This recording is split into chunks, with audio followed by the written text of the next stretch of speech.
I'm Mira Rubin here with you on Enlightened World Network, and today's topic is starting fresh. Each day we have the opportunity to get a new start and create new resolve and new intention.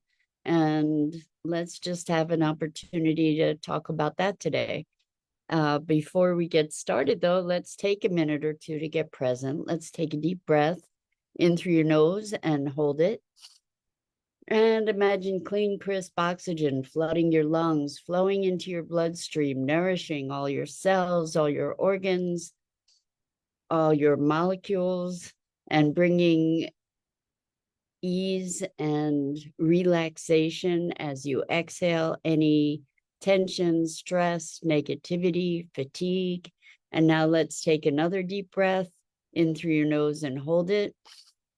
This time, imagine brilliant bright light lighting you up from the inside out, illuminating, electrifying, and energizing all your cells, your molecules, your electrons, creating a brilliant beam of light and energy from your heart out into the world. And as you exhale, exhale any remaining tension, stress, negativity, fatigue. And now let's press our palms together, vigorously rub your hands together to feel the friction, the temperature, the pressure, the motion, the tickling and tingling when you stop, and allow all those sensations to bring you present right here, right now, into this remarkable physical form that enables us to experience life. Good morning, and welcome. Good morning, Rosalind. So good to have you here joining us this morning.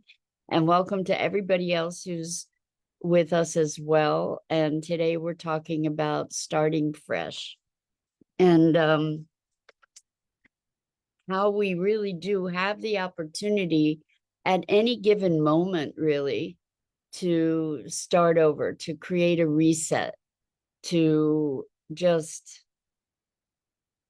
allow ourselves to create a break in a way from the past or from the momentum of life as it appears to us, to generate a new outlook, and with that new outlook, new potentials. So life has, or my experience anyway of life, is that it has its own momentum sometimes. And we can, in an altercation, you can sort of see this, where there's this building momentum and friction, and we do have the opportunity in the context of that building momentum to step out, to stop. We don't often take advantage of it. We often get caught up in that momentum, but there is the opportunity to step back and kind of renew ourselves, kind of reassemble, recenter ourselves, and to choose, to exercise a choice to not go down that road, for example. And oftentimes a day as a marker can present us with that kind of momentum, that there's just one thing after another, and we're stuck in that oftentimes descending spiral. And then we have the grace of sleep. Ideally, we get to sleep.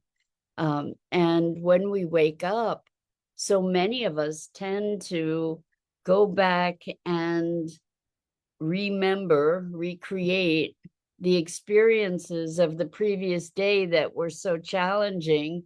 And so we start a new day facing the old challenges rather than creating a reset, allowing ourselves to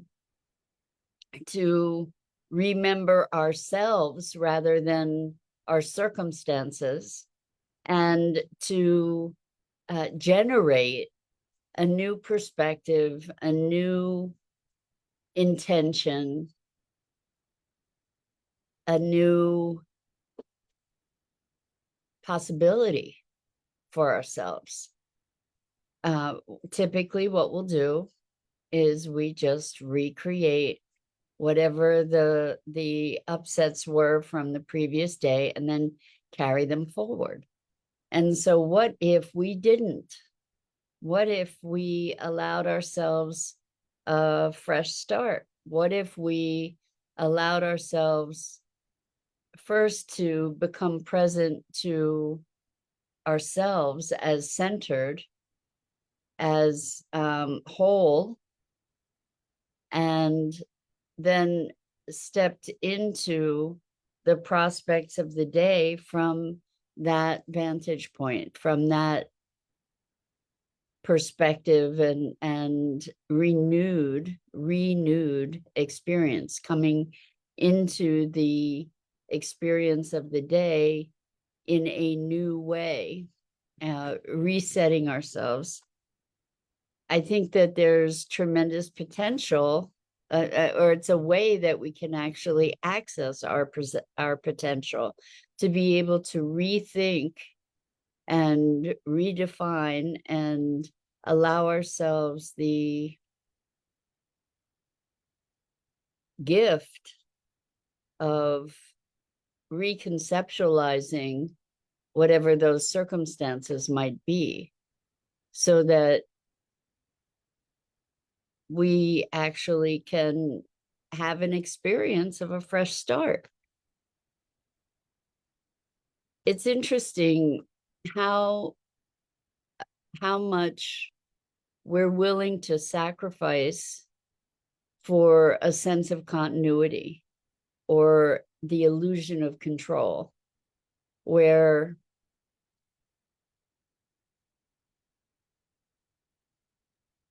each moment has its uniqueness.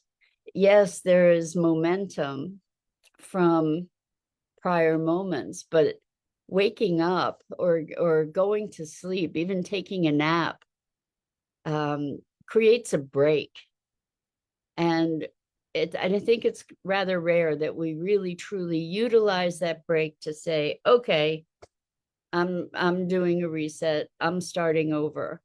And the same kind of idea as today's the first day of the rest of your life, which is really true. It sounds cliche, but it truly is. And each day is a new day. We bring the influences of the past to that day in so many ways. It doesn't mean that certain circumstances are not present. They are. However, the way that we interact with those circumstances, the way that we interpret those circumstances, is something that is up for change, that we can actually moderate, that we can transform. And so the question is, how do I want to step into this day? That's kind of a wonderful question. And what if we first start out the day by centering ourselves, by sourcing ourselves, not as we've known ourselves to be, but as we choose to be becoming. And that's a big distinction, is to be looking at who do we want to be stepping into as our expression of ourselves, rather than who have we been. And when we allow ourselves to flood ourselves with the memories and the upsets and the discord of our history versus remaking ourselves, stepping into an unknown about ourselves, there may be comfort. There may be comfort in the known self, even if it's not pleasant, even if our circumstances aren't pleasant, at least it's known. I don't know about you, but I have had experiences in my life where I actually became aware that I was choosing a bad situation that I knew over a situation where I just didn't know. And as I look back at that, to avoid the unknown, here I was condemning myself to suffering. Um, it's very interesting that we choose that just based on what's familiar. That there's so much comfort in the known that despite its pain, we will endure that at the expense of our potential well-being in the face of the unknown. And if there's anything any of us can do that will make a difference in our experience of life, to elevate our experience of life, it is to become comfortable with the unknown and the uncertain, to be able to feel competent to navigate uncharted waters, to find that place of trust, I suppose, is really what's at the heart of it. To say, for example, life is happening for me and through me rather than to me. And when we have that vantage point, it allows us to step more confidently into the unknown. And the truth is that it's all unknown.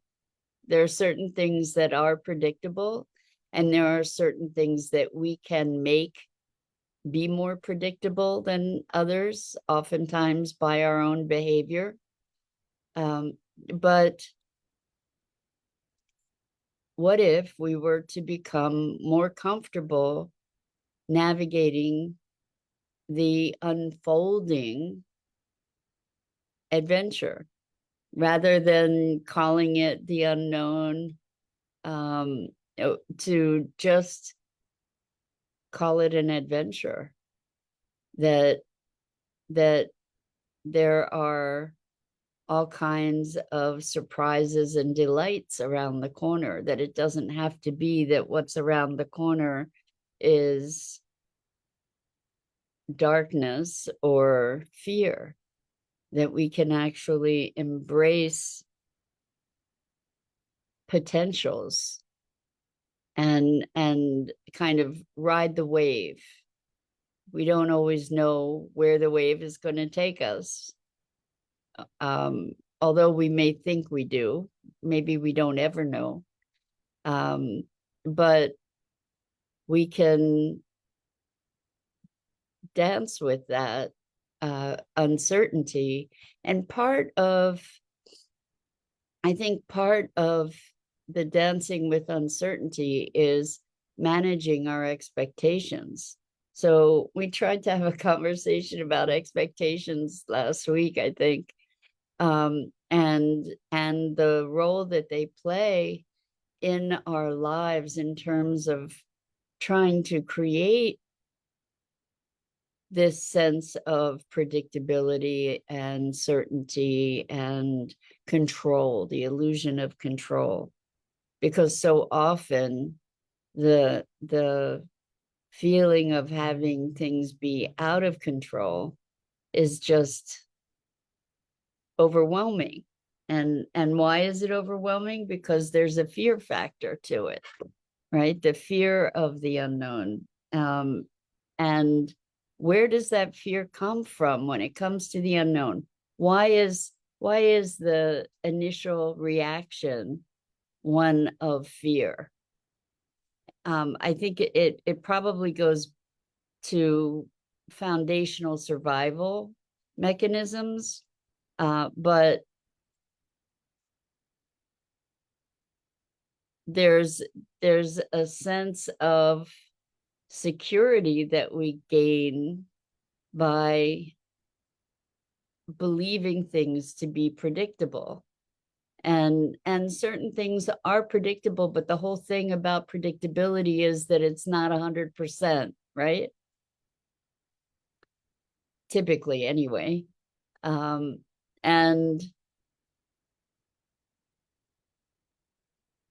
we like to plan, right? We like to plan our future. And when we do that, we typically do it in a way that we think that things are going to unfold in a certain way. And there may be a high probability that those things unfold as we anticipated. And yet, it's funny, my mom has a friend who has this term she calls the X unknown. And the X unknown is really what we navigate. And that's where our potentials are. That's where our possibilities are, is in the X unknown. Like our possibilities for growth and change and transformation and possibility and new potentials and new capacities and capabilities, all of that resides in the unknown.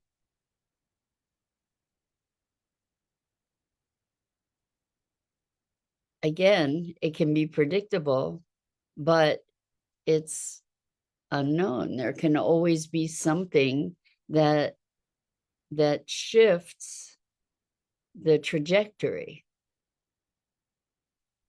And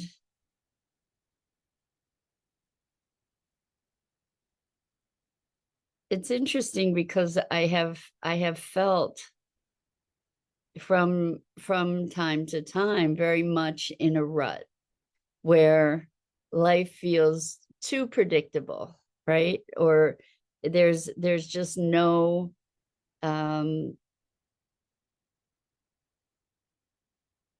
visible indicators that there's some excitement. So when we think about excitement, what is that? It's sort of the unknown, right?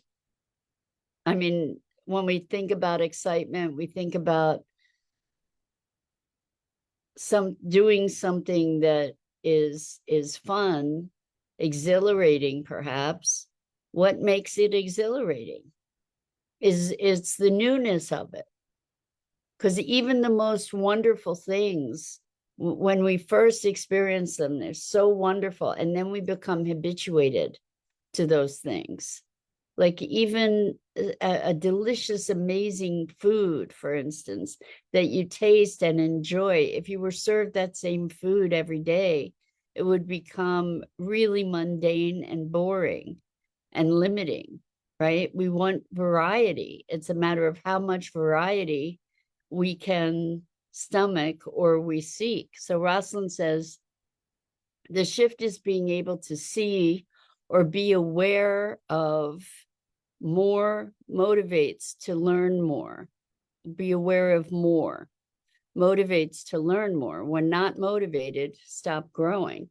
Yeah. So, well, I think that that's true. Is it more? Is it different? Is it variety? I think variety is an important key here. To be able to create a fresh start is to recognize that we're in a rut or we're in a certain pattern, and we get to look at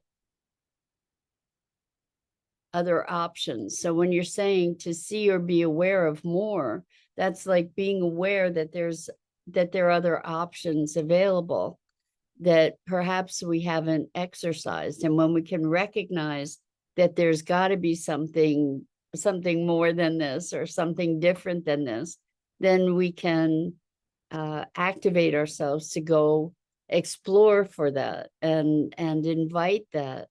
But I'm wondering, what does it take? I mean, some of us are more comforted by routine than others.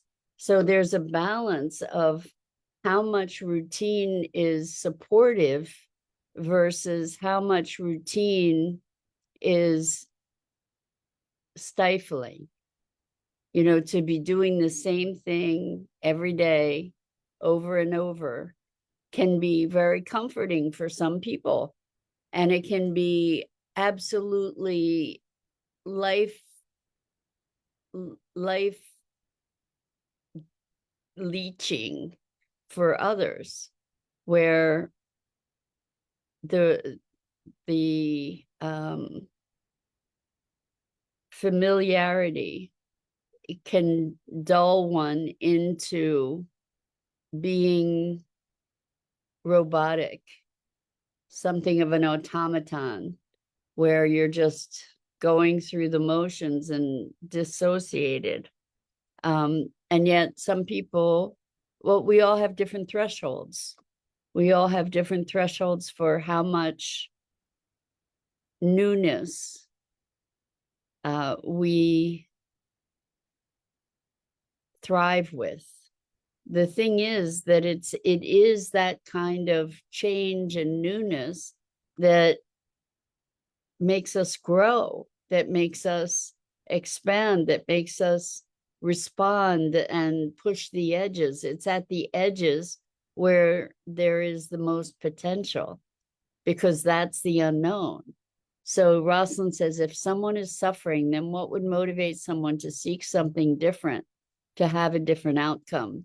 Well, sometimes the suffering itself forces us to find an alternative.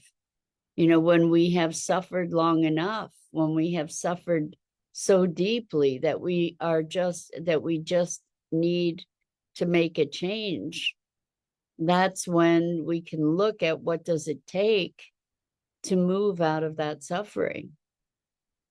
What kinds of actions or patterns of thought, what kinds of choices can we make that transform that suffering into new potentials?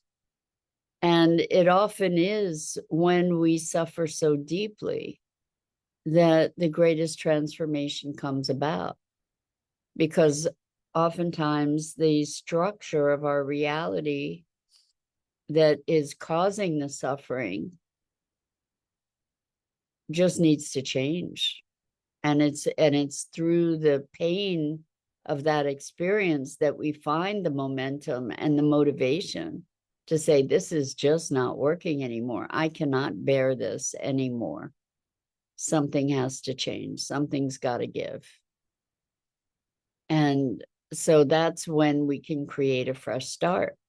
I'm just wondering, when we have that extreme circumstance, that's when we can find the motivation. The thing is that at any moment, really, we have the opportunity to create a fresh start. We can see ourselves going down a path, or we can say, wow, you know, like, this is the current circumstance. Enough. Let's shift it. What are we going to change? Let's switch it up. What's possible here that maybe I didn't recognize before? What can I create today? What can I envision or intend or commit to today that allows me to reinvent myself, to reinvent my situation, to take the steps to make the transformations that my heart and soul are calling for? So it's interesting, because so many times, so many of us use the new year as an opportunity for a fresh start. I can start over. I'm going to make all these commitments. I'm going to turn things around. I'm going to lose 20 pounds. I'm going to exercise daily. I'm going to wake up early. We make all these resolutions, right, at New Year's. And then our resolve falls away oftentimes, right? But the thing is, we don't need to do that just on New Year's. We can do that at any time, and we can do it from one day to the next, where we start over if we want to. And it does, and when we start over, it doesn't have to be Groundhog Day, or it can be Groundhog Day, because the beauty of Groundhog Day was that each new day, while it looked the same, gave new opportunities for growth and development and transformation, even though the day looked very similar. There was the opportunity to pursue all kinds of new avenues and deepen and enrich oneself. And so we have that opportunity at every given moment. And we have the opportunity to utilize it, to just stop, step back, reassess, choose in any moment. The greatest power we have in any given moment is to choose how we want to be, how we express ourselves, what we're committed to, how we demonstrate those commitments, who we are, how the world is. We get to reset that at any moment, at any moment. And the freedom and potential that resides in that ability to reset, to choose, to recreate is something that is a great thing to remember and to exercise at any given time. That it's within our power, within our will, within our ability to transform ourselves at any given moment. So with that, that's it for this morning. I'm Mira Rubin. This is the Core Connection, and I go live here each weekday morning at 9 a.m. Eastern on the Enlightened World Network Facebook page and YouTube channel. And as always, it is my privilege and deep pleasure to have the opportunity to have these morning musings together, to be looking at the meaning of life and what it is to be human, and just to experience this unfolding adventure together. So with deep appreciation, until next time, so much love to you.